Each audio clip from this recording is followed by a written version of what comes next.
say that we're pleased the matter of conference membership has now been put to rest. There's been a great deal of activity over the last several days.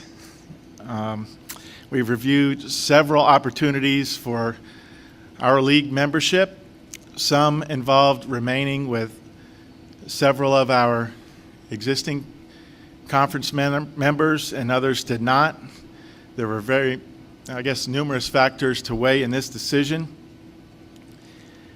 I would start off by saying that it'd be impossible for me to list all of those, from issues that are important to a broad campus constituency, but we consider them all, and we weighed all of them very seriously.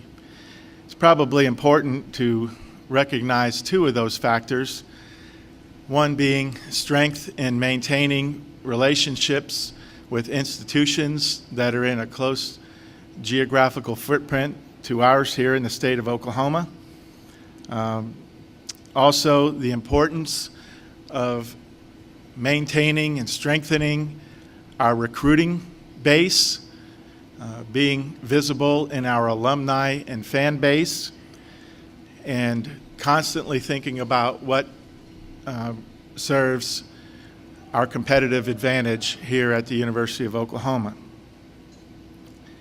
As many of you will probably ask, there's also a fiscal or a fiduciary responsibility that we have in making these decisions for a program which is truly now one of a handful left in college athletics that is totally self-sustaining, which means that we don't depend on any state appropriation, any institutional financial support, or student fees for intercollegiate athletics to maintain our operating budget.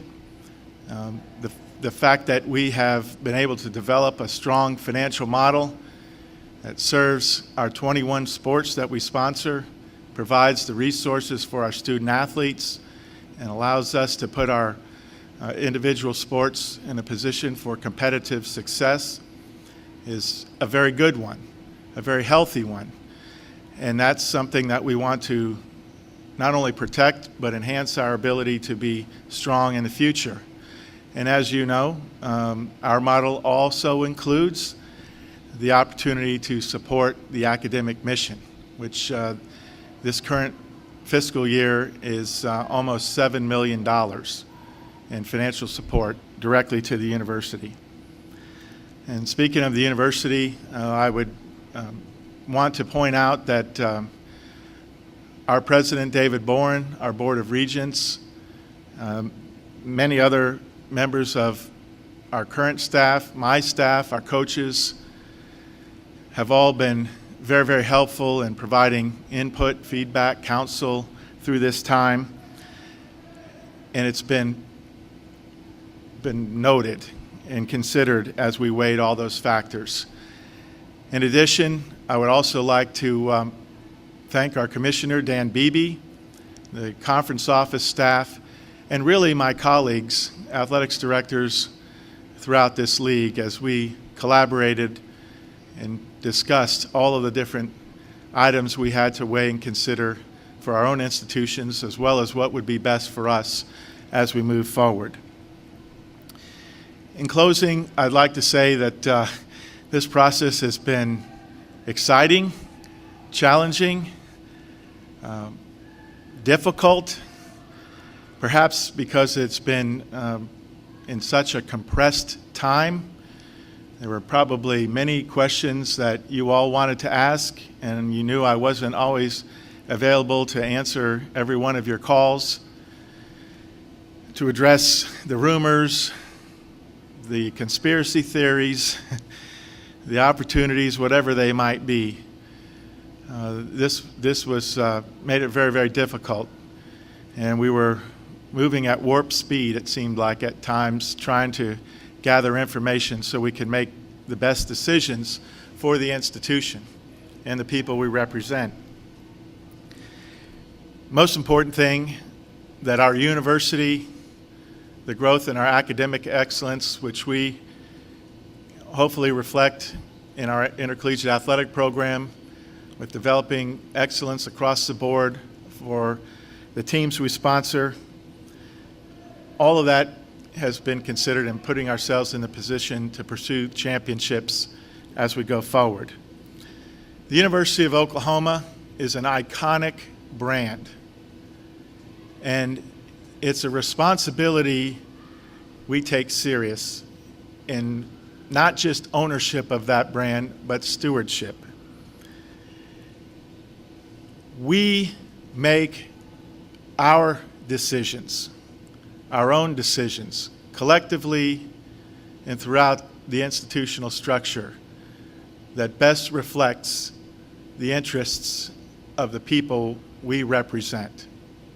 It's an awesome responsibility, and it's one that we've always embraced with purpose. And I feel in this particular case, we were in a position to have our mettle tested, and we stood strong and made the best decision for the University of Oklahoma going forward. And with that, maybe I'd go ahead and open it up for some questions. Joe, what can you tell us about this, all the reports we've been hearing and beyond that about the Sooner Network?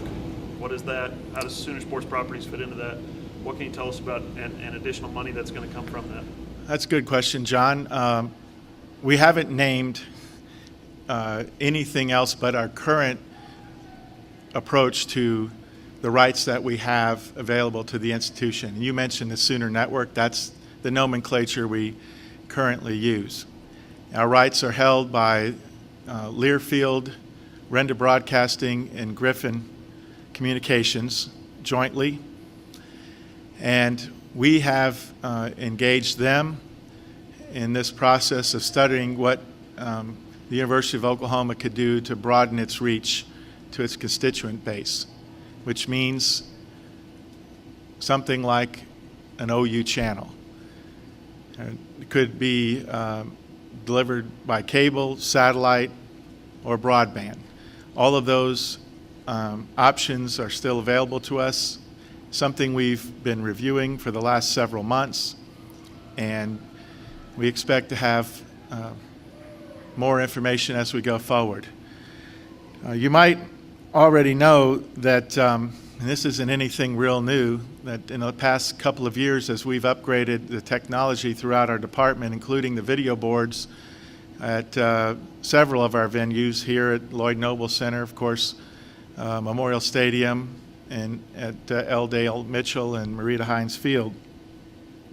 We spent, it actually would probably be considered an investment because we had a vision for what this might be, invested nearly $3 million in a high-definition production facility.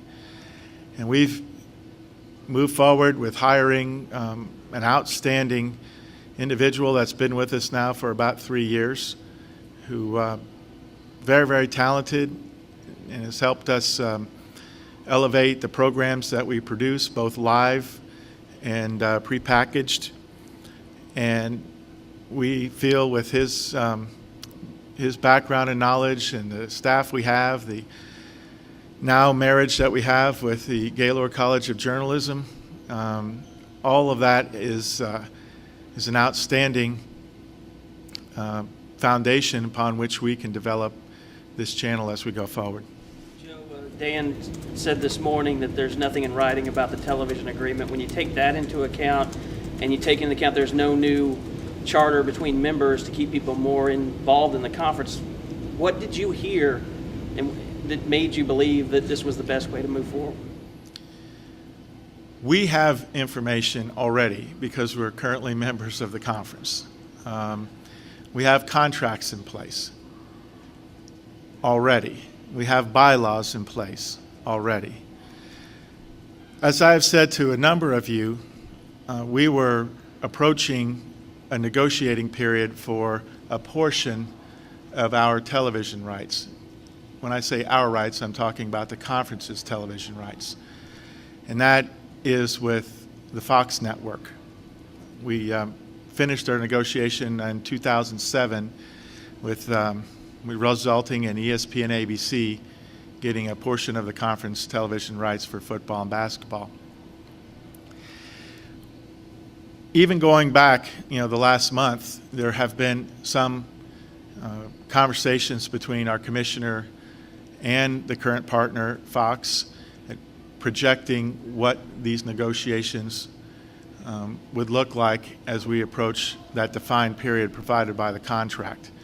So we feel like between those discussions and the primarily through the addition of a media consultant, which the conference had retained over the last couple of years, as we study the landscape, whether it was the conference television channel, our rights, what we're going to do moving forward, the digital tier, everything. We've had a media rights consultant that has been engaged in discussions at all levels and has brought forth a model that we think can reflect our actual value going forward. And so, at this point, they're projections, but they seem to be very solid projections. And our current revenue sharing formula is in place. The OU-Texas rivalry runs deep for your fans. The reporting throughout this was that Texas was pretty much calling the shots on what was going to happen, which was a little hard for some of your fans to stomach. How much of that perception was reality? How much were you guys kind of at the mercy of DeLoss in Texas? I wasn't even going to repeat what you said that last line, but that definitely does not happen. Alignment and association with the schools that make up the Big 12 Conference has been very important for us. Oklahoma is good for Texas, and Texas is good for Oklahoma. Ohio State is good for Michigan, and Michigan is good for Ohio State. Florida is good for Georgia, Tennessee, or Alabama, and likewise, those schools are good for Florida. There's importance in alignment and association, and that's what makes the competition fun. When we line up on the field, on the mat, on the court, on the track, wherever, we want to beat them in everything. That will never change. Everything we're doing right now is to try to put our program in a position to beat every member in our conference, as well as those we face outside of the conference, as we pursue those national championships. That's what drives our program in association with our overall mission of trying to have academic and athletic excellence throughout our program. But as I said earlier, the University of Oklahoma stands on its own. We make our own decisions. We choose what's best for us, no one else.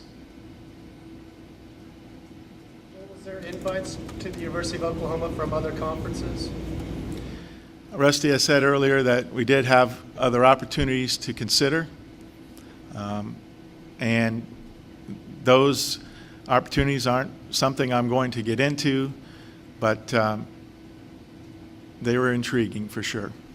In Kansas City, there's been a lot of talk in the last week about Dan Beebe working overtime, not sleeping, not eating, to try to get the media partners together and try to get consultants together and analysts. Was that information that he has seemingly won the day with yesterday and today, was that information available to the athletic directors and presidents in Kansas City? Some of it was. Yeah, some of it was.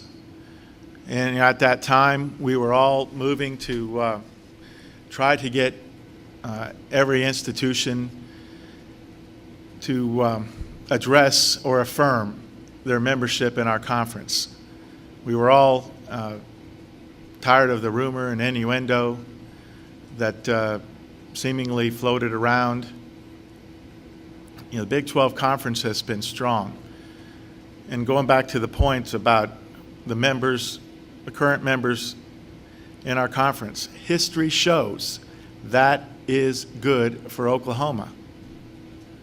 In the last 14 years, the evidence is right there before you.